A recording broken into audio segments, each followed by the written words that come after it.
A Disney Master Shipper Edison 1. Detective Camp, Chapter 7. Millions, Josh said, but the motionless Muses nodded at him. Grandma Muses was becoming well known before she died, she said. Now that she died for years, she's very famous. How come she painted on wood instead of canvas? Ting asked. He pointed to smoothly cut edges of the Grandma Muses painting. That is not wood, Lucy Musey said. Grandma Moose lived in the country and could not buy artist canvases, but she had a flipboard in a barn, so she often used that. It is thin but very hard. How long does it take you to clean a painting? Josh asked. Perhaps 2 days for one this size, Madame Lucy Musey answered. Longer if I have made repairs. How do you do that? Ting asked. The canvas can become cracked or even ripped, Lucy Musey explained. Or when it's on the clipboard, the paint sometimes flakes off. I made the repairs, then paint over the damaged places. Guys, we better get out your canvas, Josh said. Rose said. Thanks a lot, Lucy Musey. It is nothing, the woman said. The kid hurried out of the lodge and ran toward the cabins. It's time for chores, Rose said. See if they say okay. The guys nodded and walked to their own cabin. They found Bossy tapping a paper on the door next to the schedule. Hi guys, he said. It's a chores list. All 8 you have to pension, but it shouldn't take more than 15 minutes. Then Josh lit the wrist. Next to Josh's name, there was sweep front porch. Think so this was Josh to do straighten up the books and game shelf. Where are the broom? Josh asked Buzzy. In the closet inside the wash house, Buzzy told him. Josh hiked over while and began organizing the games and books. The other 6 boys were sweeping, dusting, smoothing up sleeping bags, and stretching their cubbies. 10 minutes later, everyone was finished. Super job, you guys, Buzzy said. She looked at his watch. It's time to head back to the lodge for your clues to find the mystery map. They ran to the picnic table. When everyone was there, Angie stood on the bench and held up a paper bag. You already hidden the 26 map pieces, she said. Now you can pick your clue cards that will help you find them. She walked around to let each kid put a hand in the bag and pull out the card. This card had a big B writing on the front. It's in the color of and I found a feather tape there. What did you get? Ding and Josh said Rose, showing them his card. I have a G, Rose said, with the flower petal on the back. Mine is M. M, Josh said. She flipped the card over and found the broomstick here in place.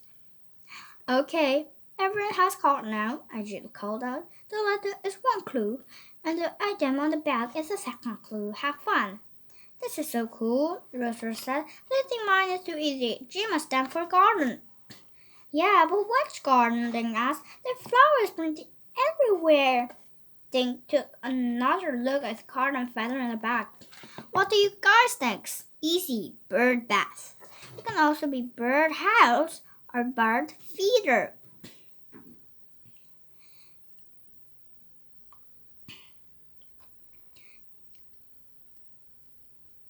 Rose said. Which clue should we do first? Mine, Ding said. Why you? Josh asked. Because these are alphabet clues, and Ding come before Josh and Rose in the alphabet, Ding announced. Okay, let's go see where the birds hang out, Rose said. The kids walked around the lodge. They waved on the kids wandering around white cars in their hands. They found a hummingbird feeder, but no ripped piece of map. They picked inside the birdhouse, but they only twigs and dead grass. Look, Josh said, pointing at a few birds flapping on a bird bath. The kids rushed over, scattering the birds to a nearby tree. The bird bath was like a concrete ball standing on the pedestal. I don't see a piece of map, George said. Then tipped the water out and removed the bowl. Underneath, stuck there was a masking tape with a piece of paper. I found it, he cried. They looked at the fingerprint paper. Its edges were torn on the sides but one. Its side had a dark blue line. Some pencil line had been drawn on the paper, but they make no sense. 1 down, 55 to go, Ding said. Let's look for the garden, Rose said, glancing on her own card. Wait a sec, George said. He found a hose attached to the lodge and filled the bird bath with clean water. The cats roamed around the lodge, checking off flower beds. They saw plenty of flowers, but no map places.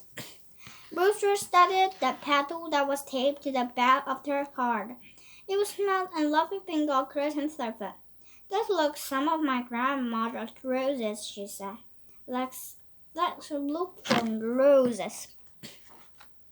One on the south side of the lodge and full the sunlight now stood there, rose bushes. Each had several pink blossoms. Brewster compared the living blooms to the petal on her card. I can't tell if they're the same, she said. This petal is drying up. There was a ring of smooth rocks surrounding the small garden. Brewster began looking under each rock. They found the map pieces under the last one. The cat stared at the piece of paper in Brewster's hand.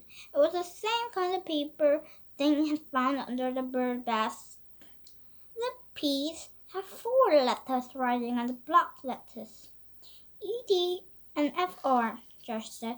They must be part of words. I wonder if the other kids are finding their pieces, Ding said, looking around. Kids were all over the camp, each one carrying one card. Let's look for yours now, Josh, Rose said.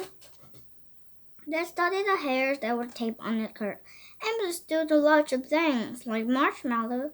Marshmallows don't have hair, Rose reminded. Duh, Josh said. Do you think there was human hair?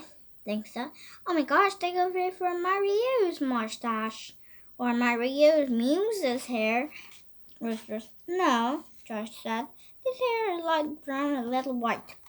She has black hair, and Mario's mustache is dark brown. It must be brushed with some kind of brush. Think so. I saw like the paint cans in the barn. There were a bunch of bushes hanging on the wall. Rose said. We should try there. But what about this M? Josh said, tapping his card. Maybe brushes have labels. Ding said. I want for the M label. It's worth a look, Josh said. The kids in the barn appeared and a few other kids were there, searching through a stuff. And like one of Rooster's cabinets asked, we found 2, Rooster said. Cool, the girl answered. Some of the boys in Bear Cabin have found 4 already. Josh stood on the box and examined the row of upside-down paintbrushes. Some of the brushes handed had labels, but none of the label had an M. And the hairs in the card didn't match and the Annie broom bushes. What about some other kind of brush? Ding said, studying Josh's clue card. My dad used a shedding brush with the paint your hairs. I wonder if Mario used one. The kids raced to the kitchen. They found Mario standing on a big pot. How's your treasure hunt going? He said. We found 2, but we're having a hard time with this one, Josh said. He showed Mario the M on his card and the hairs on the back. Do you have shaving brush like this? Ding asked. Mario glanced at the card. Nope, I use an Alexa razor, he said. Well, thanks anyway, Josh said. The catch on the step in the facing board. Guys, we're stupid, Ding said all of a sudden. M is for a moose, and there's a moose head over the fireplace in the dining room. I bet these are moose hairs. The kid raced through the kitchen and into the dining room. Madeline's music was gone. The small painting she had shown that was on the table, promptly cleaned.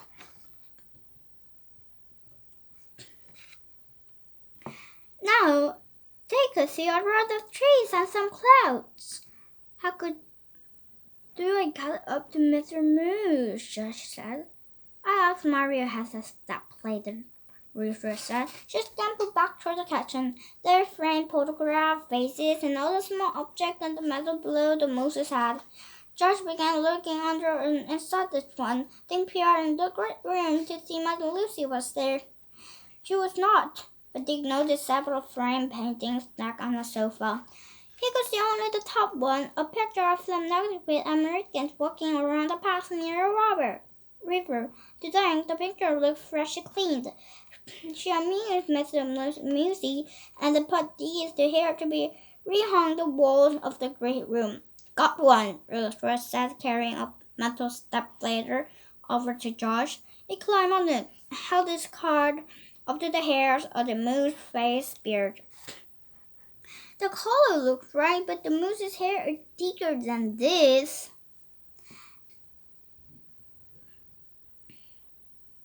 Josh said. He hung a few hairs from the moose's head. Then down the letter. See, he said, holding the moose hair next to the dough on the card. Modern Center. How about Oris paintbrushes? Rufus said. Some of my grandmother's brushes have hairs that look like this one in Josh's card. Maybe, Josh said, and this M could stand for Madam Lucy Musie. She has some brushes in her trunk. Yeah, but she wouldn't want them messing with them, Dick said. Josh walked over to Madam Lucy Musie's trunk and then followed him. There were 50 labels on the side of the top. One of each label had Prodigy of Merlin the Magician. Who's Merlin? Josh asked. Maybe Mother Lucy Musie got the trunk for the magician, Dick said. It could keep the magic stuff inside like she does in cleaning things. The entrance trunk was closed. When they left it, there was 3 latches that held the lid shut. Should we open it? Rufus asked, standing next to Josh. We shouldn't touch anything, just look for a map piece, right? I guess it wouldn't hurt anything to just a quick peek, Dick said. There's no lock on it. Josh reached out and flipped the top latch. The lid stayed shut. He flipped the next latch down, and the lid swung open sideways like a door. But instead of shelves holding jars and other supplies, the kids were looking at the Grandma Moose painting. There was a secret compartment inside the door of the trunk. What's Des doing here? Dick asked. Why hasn't he hung back in the wall? There's more painting behind this one, Josh said. They can't find behind the Grandma Moose's. Maybe she stored them in the holy door until she left it to frame them again, Rufus suggested. Dick reached a finger and touched the paint on the Grandma Moose painting. It was dry. He ran his thumb along the edges of the fretboard. It felt rough and bumpy. Otho was trying to force its way off a Dick's brain. He knew it was important by the way his arm dropped into goosebumps. But before he could pin the thought down, he had the foot in the stairs. But the Lucy Musie, Rufus muttered. Just swung the trunk and lid shut to flip the latches back into place. Let's go, before she sees us, she whispered to Josh, and Rufus. They slipped through the dining room door and headed for the cabins.